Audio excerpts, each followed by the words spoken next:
नमस्कार, मी Amita one TV news मध्ये तुम्हा सर्वांचा स्वागत करते। आज आपण पाहणार आहोत सुपरफास्ट 24 बातम्या। चला तर सुरू करूया। मुख्यमंत्री देवेंद्र फडणवीस यांना संजय राऊत यांच्या पुस्तकावर सवाल केला असता त्यांनी कोचक टोला लगावला आहे। ते म्हणाले, मी कादंबऱ्या वाचणे कधीच सोडले आहे। कथा, कादंबऱ्या आणि बालमंग वाचण्याचं माझं वय राहिलेलं नाहीये, त्यामुळे असल्या गोष्टी मी वाचत नाही, त्याचे सोडून द्या। ते खूप मोठे नेते आहेत का, असं म्हणत देवेंद्र फडणवीस यांनी संजय राऊत यांना कोचक टोला लगावला आहे। IMF कडून मिळालेला पैसा पाकिस्तान टेरर फंडिंग साठी वापरतो। पाकिस्तानमधील अण्वस्त्र चुकीच्या हातामध्ये आहे। पाकिस्तानमधील अण्वस्त्र जगासाठी धोका आहेत। पाकिस्तानातील सरकार सामान्य नागरिकांकडून गोळा केलेला कर जैश-ए-मोहम्मदच्या आका मसूद अझहरच्या हाती देणार आहे। दहशतवादी मसूद अझहरला पाकिस्तानने 14 कोटी रुपये दिले आहेत, असे संरक्षण मंत्री राजनाथ सिंह यांनी म्हटलं आहे। राऊतांच्या पुस्तकाचं नाव बदलण्याची गरज आहे। राऊतांनी नरकातला स्वर्ग असं नाव त्या पुस्तकाला दिलंय, पण ते नरकातलं राऊत असं असायला हवं, असं म्हणत जिव्हारी लागणारी टीका केली आहे। दरम्यान पुस्तकाचं नाव बदलण्यासाठी राऊतांना पत्र लिहिणार असल्याची माहिती बावनकुळे यांनी म्हणाले आहे। तुलबुल प्रकल्पाचा व्हिडिओ ओमर अब्दुल्ला यांच्याकडून ट्विट करण्यात आलेला आहे। जम्मू काश्मीर मधील हा तुलबुल प्रकल्प पूर्ण करण्याची मागणी त्यांनी केलेली आहे। पाकिस्तानने या तुलबुल प्रकल्पाचं काम थांबवलं होतं, तर भारत पाकिस्तान तणाव कायम असताना या प्रकल्पाविषयी बोलणं चुकीचं आहे, असं मुफ्ती यांनी म्हटलं आहे। महबूबा मुफ्ती यांनी देखील ट्विट करून ओमर अब्दुल्ला यांच्यावर निशाणा साधलेला आहे। BSFने ऑब्झर्वेशन टॉवर उद्ध्वस्त केल्याचा एक व्हिडिओ आता समोर आला आहे। पाकिस्तानमध्ये 10 मे रोजी शस्त्रबंदीचं उल्लंघन केला, त्या दिवशी ही कारवाई भारताकडून करण्यात आलेली होती। BSF कडून हा टॉवर उद्ध्वस्त करण्यात आलेला होता, त्याचा व्हिडिओ आता पुढे आला आहे। सोशल मीडियावर हा व्हिडिओ सध्या व्हायरल होत आहे। केसरी टूर्स अँड ट्रॅव्हल्स कडून देखील तुर्कीला जाणाऱ्या सगळ्या सहली आता रद्द करण्यात आलेल्या आहेत। भारताच्या विरोधात जाऊन शत्रू राष्ट्राला मदत करणाऱ्या देशातल्या सहली आम्ही स्वतः रद्द केल्या असल्याचं केसरी टूर्सचे संचालक हिमांशु पाटील यांनी दिलेली आहे। भारताने पाकिस्तानला आता अफगाणिस्तानातून घेण्याची तयारी पूर्ण केली आहे आणि त्यासाठीच भारताने पहिल्यांदाच राजनैतिक स्तरावर थेट तालिबानशी बोलणी केली आहे। अफगाणिस्तानमध्ये सध्या तालिबानचे सरकार आहे आणि अफगाणिस्तान पाकिस्तानचा 36चा आकडा आहे। भारताचे परराष्ट्र मंत्री एस जयशंकर यांनी अफगाणिस्तानचे परराष्ट्र मंत्री आमिर मुत्ताकी यांच्याशी चर्चा केली आहे।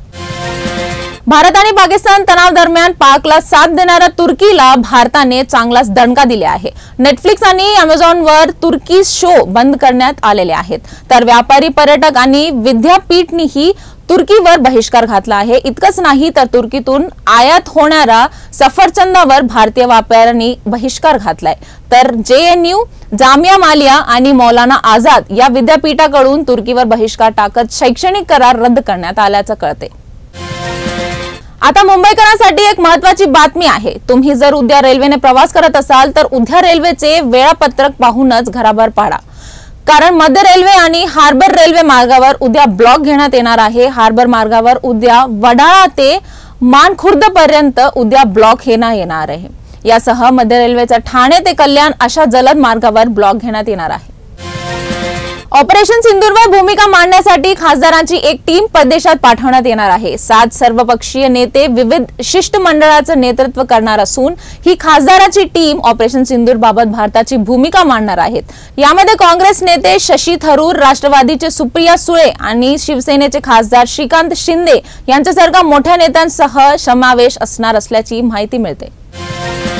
पाकचे नेता बिलावल भुट्टोनं भारताला धमकी देत रक्ताचे पाठ वाहतील असं वक्तव्य केलं होतं, मात्र याच बिलावल भुट्टोचे सूर आता बदलल्याचे दिसते। बिलावल भुट्टोला युद्धबंदी कायम राहील की नाही याची भीती सतावत आहे। सध्याची परिस्थिती बिकट आहे, त्यामुळे युद्धबंदीची तुटल्यास जगाला धोका निर्माण होईल असा थैथयाट बिलावल भुट्टोने सुरू केला आहे।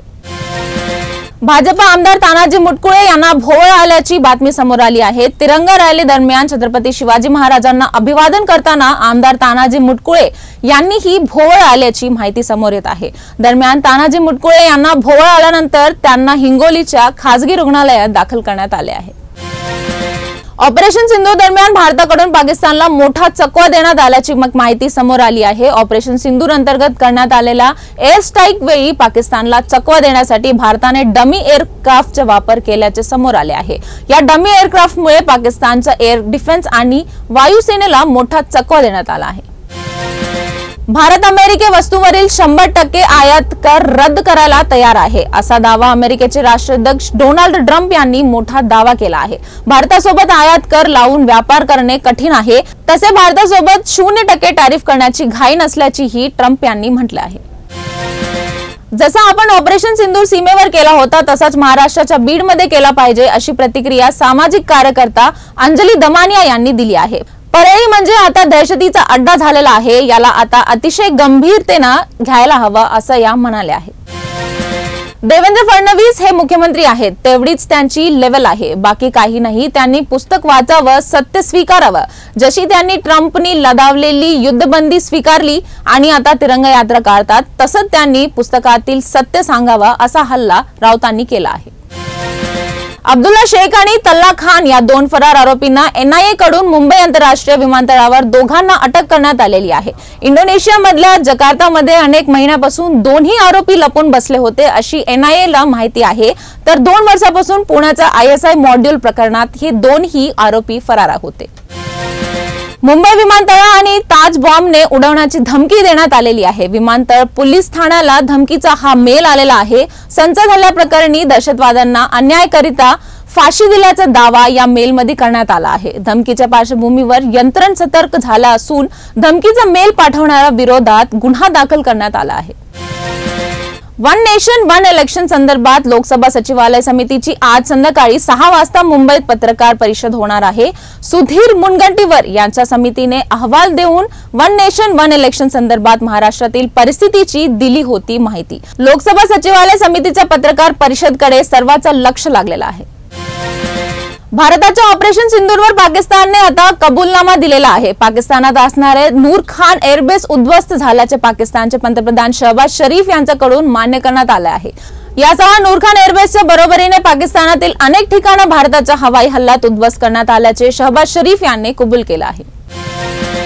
उद्धव ठाकरे यांनी भारत पाकिस्तान यांच्यातील तणाव, काश्मीरचा मुद्दा याबाबत आपली भूमिका स्पष्ट केली आहे। देशावर संकट आलं तर आम्ही कायम पंतप्रधान सोबत असू, असं ठाकरे ठामपणे म्हणत आहे। काश्मीर आपलं आहे आणि आपलंच आहे, असंही ठाकरेंनी म्हटलं। उद्धव बाळासाहेब ठाकरे यांच्या शिवसेनेशी महत्त्वाची बैठक मुंबईतील शिवसेना भवनात होत आहे। या बैठकीला उद्धव ठाकरे, संजय राऊत आणि अनेक खासदार आणि आमदार उपस्थित आहेत। या बैठकीत उद्धव ठाकरे यांच्या पक्षाच्या अधिकाऱ्यांसोबत आणि कार्यकारींसोबत अनेक महत्त्वाच्या मुद्द्यावर बैठक घेत आहेत। माथेरानसारख्या दुर्गम डोंगरावर भागात पोस्टाचे पार्सल पोहोचवण्यासाठी आता ड्रोनचा वापर होणार आहे। महाराष्ट्रातला हा पहिलाच प्रयोग असून कर्जतून माथेरानला ड्रोनद्वारे पार्सल पोहोचण्याचा यश आला आहे। यामुळे 1.5 तासांचा वेळ वाचून अवघ्या 15 मिनिटात सेवा मिळणार आहे। मुंबईसह ठाणे, पालघरमध्ये आज हलक्या सरी बरसल्या आहे, तर काही भागात जोरदार सरीची शक्यता हवामान विभागाने व्यक्त केली आहे। दिवसभर ढगाळ वातावरण राहणार, संध्याकाळी किंवा रात्री काही ठिकाणी पावसाचा हलक्या सरी पडण्याची शक्यता आहे। तर ह्या होत्या आजच्या सुपरफास्ट 24 बातम्या। परत उद्या भेटू, तोपर्यंत पाहत राहा वन टीव्ही न्यूज मराठी।